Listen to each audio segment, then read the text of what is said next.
Hello दोस्तों, हमारी योजनाएं चल रही थी जिसमें आज हम योजना पढ़ाएंगे कस्तूरबा गांधी बालिका विकास योजना। इस योजना में क्या है और कब प्रारंभ हुआ था, कब प्रसार हुआ था और किसकी जगह पर कौन सी योजना आई थी, ये सारी बातें इसमें डिस्कस करेंगे। आइए देखते हैं इसमें क्या है। भारत सरकार ने सभी को शिक्षा प्रदान करने के प्रति अपनी प्रतिबद्धता दिखाई है।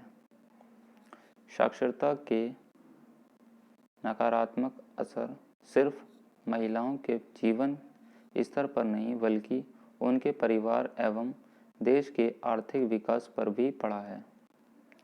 भारत सरकार द्वारा सन 2004 में अनुसूचित जाति, जनजाति व पिछड़े वर्ग की बालिकाओं के लिए दूर दराज के ग्रामीण क्षेत्रों में आवासीय उच्च प्राथमिक विद्यालयों की स्थापना के लिए कस्तूरबा गांधी बालिका विद्यालय की स्थापना की शुरुआत की। आगे देखते हैं। कस्तूरबा गांधी बालिका विद्यालय योजना की शुरुआत से पहले के 2 सालों तक एक अलग योजना के रूप में सर्व शिक्षा अभियान बालिकाओं के लिए प्राथमिक स्तर पर शिक्षा दिलाने का राष्ट्रीय कार्यक्रम व महिलाओं समाख्या योजना के स्थान पर सामंजस्य बैठाते हुए की गई थी। लेकिन 1 अप्रैल सन 2007 से इसे सर्व शिक्षा अभियान में एक अलग भाग के रूप में विलय कर दिया गया था। इस योजना के चलते देश के पिछड़े वर्ग और गांव में निवास करने वाली अनुसूचित जाति, अनुसूचित जनजाति एवं अन्य पिछड़ा वर्ग, अल्पसंख्यक समुदायों और गरीबी रेखा से नीचे की लड़कियों को मुफ्त में शिक्षा दी जाएगी। सरकार द्वारा इसमें क्या था, सरकार द्वारा मुफ्त में प्रावधान क्या क्या दिए थे। सभी बालिकाओं को आवास उपलब्ध कराना, पुस्तकें तथा शिक्षण सामग्री देना और स्कूल की यूनिफॉर्म देना, स्वेटर देना, जूते मोजे देना और जो दैनिक वस्तुएं होती हैं जैसे साबुन, तेल, तौलिया, टूथपेस्ट, कंघा, चप्पल, सैनिटरी नैपकिन आदि उपलब्ध वस्तुएं भी करानी हैं इस योजना के अंतर्गत। आगे, प्रति माह 100 रुपये बालिकाओं के व्यक्तिगत बैंक खाते में जमा कराना, जो क्या कहते हैं, ताकि उनकी कुछ ज़रूरतमंद चीज़ों को पूरा किया जा सके।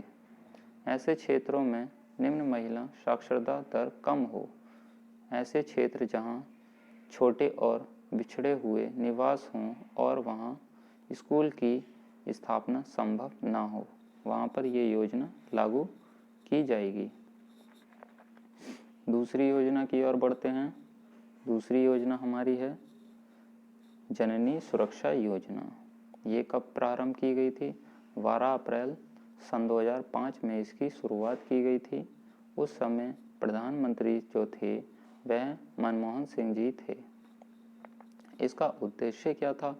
भारत में बढ़ती मातृ मृत्यु दर व शिशु मृत्यु दर पर अंकुश लगाना एवं गर्भवती महिलाओं के हितों का संरक्षण करना।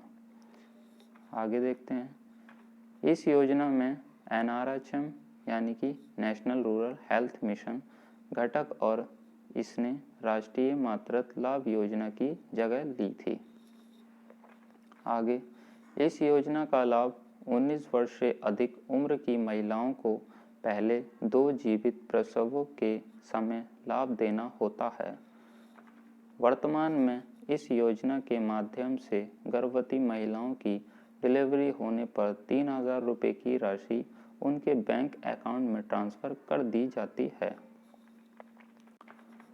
आगे, वर्तमान में इस योजना के माध्यम से प्रति वर्ष 1 करोड़ महिलाओं को मदद मिल रही है, जिस पर सरकार का 1600 करोड़ रुपए का वार्षिक खर्च आता है। इसमें आप दस्तावेज यानी कि इसमें इस योजना का लाभ उठाने के लिए आपको क्या क्या दस्तावेज देने होंगे। पहला आधार कार्ड देना होगा, दूसरा वोटर आईडी कार्ड देना होगा, और तीसरा बैंक अकाउंट देना होगा, और चौथा जन्म प्रमाण पत्र देना होगा। इस योजना का लाभ उठाने के लिए ये 4 डॉक्यूमेंट्स आपको वहाँ जमा करने होंगे जो कि इसमें योजना में आते हैं। जननी सुरक्षा योजना, ये कभी कभी ऑप्शन में पूछ लेते हैं कि इसके दस्तावेज की किस किस चीज़ की आवश्यकता होती है, तो आपको 4 ऑप्शन दे देगा, एक गलत दे देगा तो पूछ लेगा इसमें से कौन सा दस्तावेज नहीं दिया जाएगा। आगे की ओर बढ़ते हैं। मातृत्व लाभ योजना, ये कब शुरुआत की गई थी? इसकी शुरुआत की गई थी 31 दिसंबर सन 2016 को। गर्भवती महिलाओं को वित्तीय सहायता प्रदान कराना। विशेषता क्या थी इसकी? भारत में चुने गए जिलों में सभी गर्भवती महिलाओं को 2 समान चरणों में 6,000 रुपये की वित्तीय सहायता देना। आगे क्या था? वित्तीय सहायता को गर्भवती महिलाओं के बैंक खाते में सीधे ट्रांसफ़र किया जाने वाला पैसे गर्भवती महिलाओं के टीकाकरण, अस्पतालों में प्रवेश, पोषण, आहार की खरीद आदि पर खर्च किया जाएगा। आगे, इस योजना को 1 जनवरी सन 2017 प्रधानमंत्री मातृत्व योजना के नाम दिया गया था। इसके माध्यम से अब यह सुरक्षित डिलीवरी के बाद 1,000 रुपये की राशि एवं शेष 5,000 रुपये की राशि 3 किस्तों में दी जाएगी। यह हमारी 3 योजनाएं हो गई हैं। इन 3 योजना, हमारी सबसे लास्ट योजना क्या थी? मातृत्व लाभ योजना। जिस योजना में क्या था एक बार फिर से रिवाइज कर लेते हैं। शुरुआत इसकी कब हुई थी? 31 दिसंबर सन 2016 को हुई थी, और इसमें सुरक्षित डिलीवरी के बाद 1,000 रुपये और तथा जो शेष 5,000 रुपये बच जाएंगे वो 3 किस्तों में दिए जाएंगे। आगे बढ़ते हैं।